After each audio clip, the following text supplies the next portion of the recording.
تاریخ اسلام گواہ ہے کہ جب مکے میں واقعہ مشہور واقعہ یاد کہ حضرت عمر فاروق رضی اللہ تعالیٰ عنہ اسلام قبول نہیں کیے، آپ نے ارادہ کیا کہ اب میں محمد صلی اللہ علیہ وسلم نعوذ باللہ کا کام تمام کروں۔ تلوار میں زہر ہے اور تلوار لے کر جاتے ہیں، راستے میں پوچھا کہ عمر کہاں جا رہے ہو؟ کہا کہ یہ میرا عزائم ہے۔ اس کہنے والے نے کہا کہ عمر وہاں جانا تو چھوڑو، دربار نبوت کا جانا چھوڑو، اپنے گھر کی فکر لو، تمہاری بہن اور تمہارا بہن بھائی دین اسلام کو قبول کر چکے۔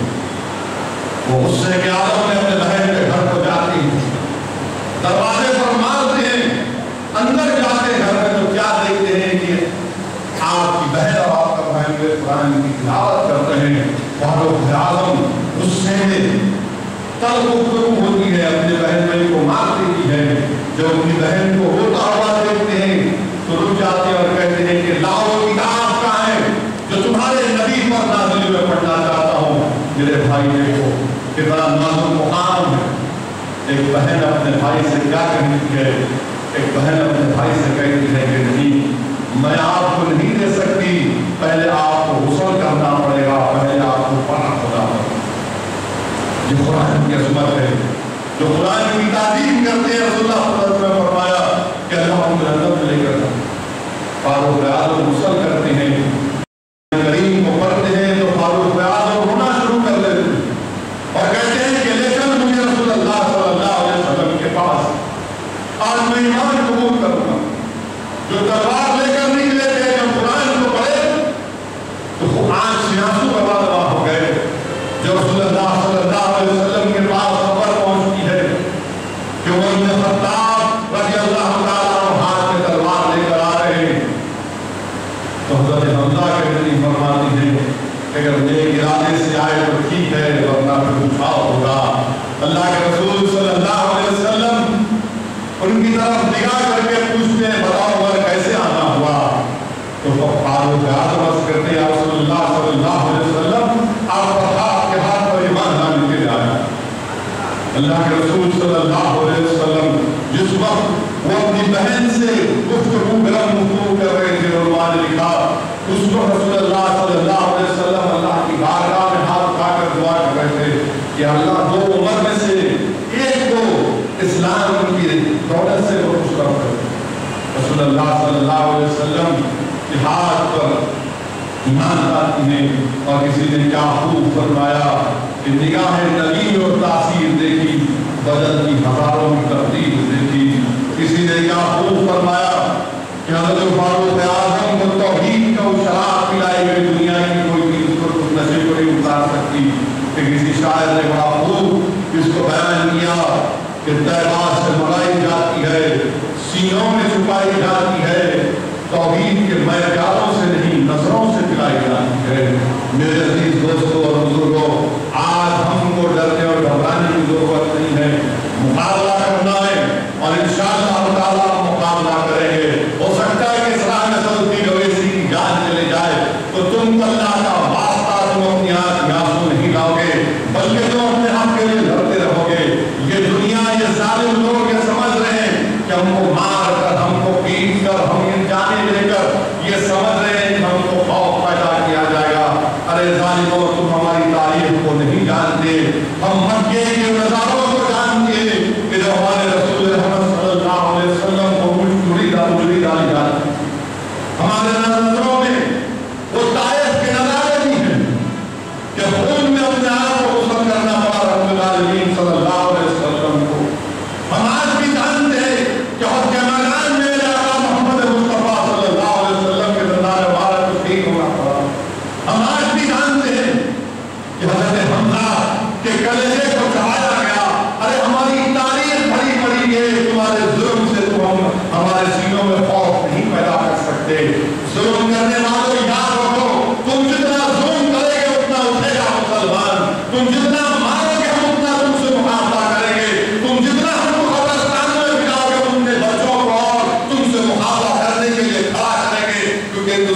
کریم صلی اللہ علیہ وسلم کا کہ اللہ نے ان کے صدقہ طفیل ہم کے مقام عطا کیا.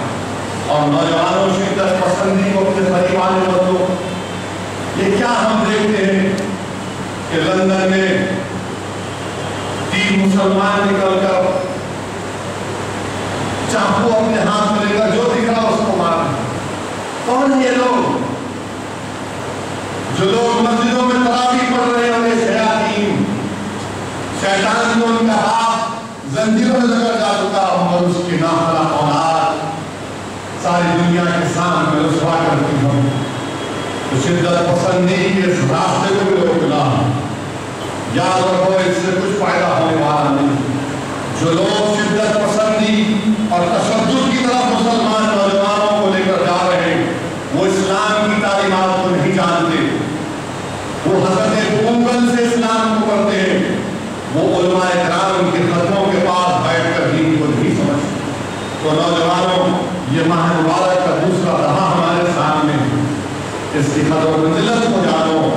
اور اگر کوئی نوجوان اپنے آپ کو دنیا میں بھٹکا ہوا پاتا ہے تو آؤ میرے بھائی واپس آؤ. کم بھائی آؤ اللہ کی رحمت جوش میں. یہ اللہ کی رحمت کے دریا میں کوئی کنارہ نہیں ہے. اللہ کی رحمت جوش میں اللہ سے رجوع ہو جاؤ. اللہ سے اپنے گناہوں کی بخشش کرواؤ اور ضرور انشاءاللہ تعالی اللہ ہم کو کامیاب اور کامران کرے گا. اللہ ہم کو ہر بلاؤں سے محفوظ رکھے گا. شکریہ. واخر دعوانا